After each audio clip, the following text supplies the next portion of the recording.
আমি এখনো আমার মেয়ের কিভাবে মরলো, কিভাবে মারা গেল, এটার এখনো তদন্ত কোথাও থেকে পাই নাই।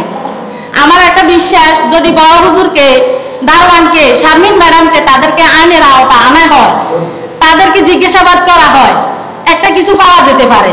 আর এভাবে আমার মেয়ের মৃত্যু হতে পারে না। আমার নাম শারমিন বেগম, আমার বাড়ি নাগরা, নাঙ্গলকোটে। লাকসাম ইকরা মহিলা মাদ্রাসার ছাত্রী সামিয়া আক্তার, তার আম্মু আমি। আমার মেয়েকে লাকসাম ইকরা মাদ্রাসায় ভর্তি করানো হয় রমজানের 15 তারিখে।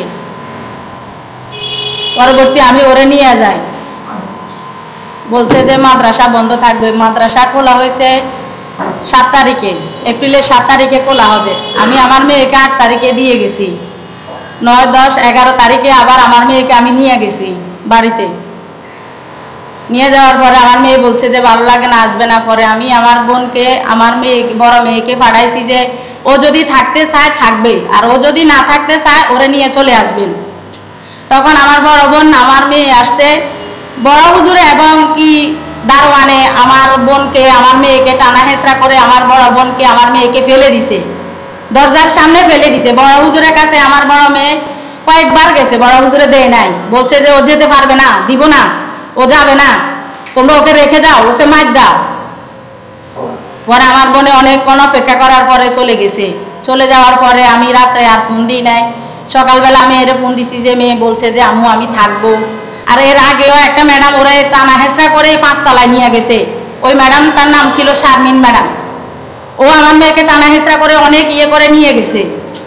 আমার মেয়ে বলছে যে আপনি টানা হেঁচড়া করতেছেন কেন, ও নিজে যাবে। পরের দিন আমি ওর সাথে কথা বলছি, বলছে যে আম্মু আমার বই রয়েছে, আমার ব্যাগ রয়েছে, এগুলো দিয়ে যাইও, আমি 1 সপ্তাহ পরে যাব, আমি থাকবো এখানে।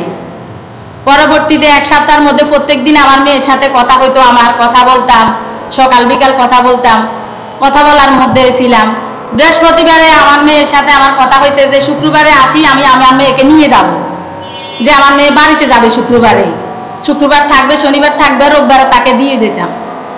এর ফাঁকে আমার কাছে বলে কল যায় যে একজন হুজুর আমার ফোন দিয়ে বলে যে আমার মেয়ে, আমি লাকসাম আসতে হবে। বললাম যে কেন আসতে হবে আমি লাকসামে? বললো যে আপনি সামিয়ার কি হন? আমি বললাম যে আমি সামিয়ার আম্মু। পরে বললো যে সামিয়া পরে ব্যথা পাইছে। পরে আমি ভাবছিলাম যে কোনো নামাজ পড়তে উঠছে না কি জানি, পরে ব্যথা পাইছে।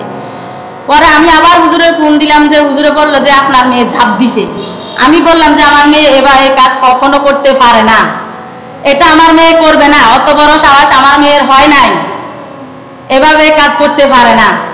পরে আমি আসলাম লাকসামে, আসি দেখলাম যে আমার মেয়ের মন মানসিক অবস্থা ভাবে আমেনা মেডিকেলে পড়ে রয়েছে, কোনো ট্রিটমেন্ট হয় নাই এখানে আমার মেয়ের। পরে আমি ওখানে আসি, চিল্লাফাল্লা করতেছি, আমার মেয়েরে জিজ্ঞেস করতেছি তোমার কি হয়েছে, তোমার কে কি করছে, না তুমি পড়ছো? আমার মেয়ে আমারে বলে যে না আম্মু আমি কিছুই করে নাই, এভাবে আমি ঘুম যাইতেছি, আমারে জাগাইছে, আমারে উঠাই বলছে যে পানি খাও, পানি খাও, ব্যাগ নাও, হুজুর বলবো তুমি এখান থেকে জাপ দাও, তোমারে ফেলে দিব। এসব ভয় লাগার পরে আমার মেয়ের ধাক্কা মেরে ফেলে দিছে। আমার মেয়ে প্রশ্ন করছে ওরে যে তুমি কে? ও বলছে আমি কেউ না, আমি কেউ না, বারবার প্রশ্ন করছে আমার মেয়ে। পরে আমার মেয়ে বলছে যে আমার মেয়ের ওখান থেকে ফেলে দিছে। আমার মেয়ে বলছে যে আম্মু তুমি কই পড়ছো? আমার মেয়ে বলতে পারে না যে আম্মু আমি জানি না, আমি থানাতে 2 দিন এসছি, আমার কোনো মামলা নেয় নাই।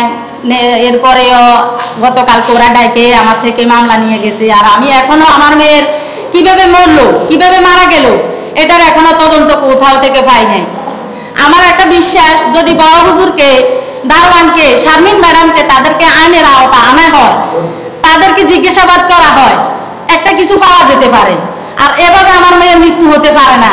আমার মেয়ে এতটুক সাহস হয় নাই, 5 তলা থেকে যদি একটা মানুষ পড়ে, এভাবে মৃত্যু হতে পারে না। আমার মেয়ের কোথাও আমি কাটা দেখি নাই, চিরা দেখি নাই, ব্লাড দেখি নাই, কোথাও পারে নাই।